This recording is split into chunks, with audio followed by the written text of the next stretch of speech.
सीधे प्रदीप जी, मैं एक लार्जर सवाल पर आऊं, गुलाम नबी आजाद पर आऊं, कपिल सिब्बल पर आऊं, पर अब आपको लगता है सिद्धू हिट विकेट हो गए, सिर्फ अंपायर को उंगली उठाने की देरी है कि आउट? बिल्कुल, देखिए सिद्धू न केवल हिट विकेट हो गए हैं, उन्होंने पूरी टीम को संकट में डाल दिया है। कांग्रेस पार्टी पंजाब में बहुत गहरे संकट में है।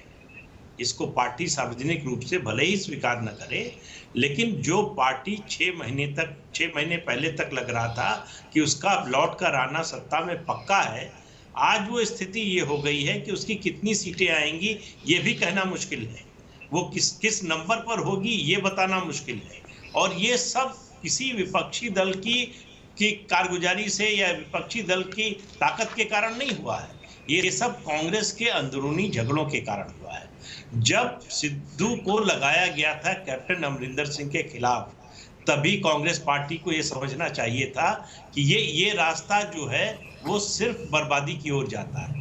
आप अपने सबसे एस्टैब्लिश, सबसे लोकप्रिय नेता को अगर इस तरह से अपमानित कर रहे हैं, उसकी सरकार के खिलाफ पार्टी के ही नेता अगर आरोप लगा रहे हैं, तो उसका नतीजा क्या होगा? पब्लिक में छवि क्या बन रही थी? पब्लिक में सिद्धू ने ये छवि बनाई कैप्टन अमरिंदर सिंह की कि इनकी सरकार भ्रष्ट है, नाकारा है, जो वादा किया वोटर्स से उनमें से कुछ भी पूरा नहीं किया। और उसके बाद कमेटी बना दी गई 3 लोगों की एक, और वहां कैप्टन साहब की पेशी होने लगी।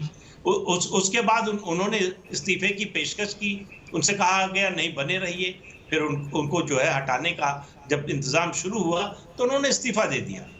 इस्तीफा देने के बाद उन्होंने सिद्धू को डॉक में खड़ा कर दिया, कहा कि इस आदमी पे भरोसा नहीं किया जा सकता, ये पाकिस्तान के प्रधानमंत्री और वहां की मिलिट्री से मिला हुआ है, ये देश की एकता के लिए खतरा है।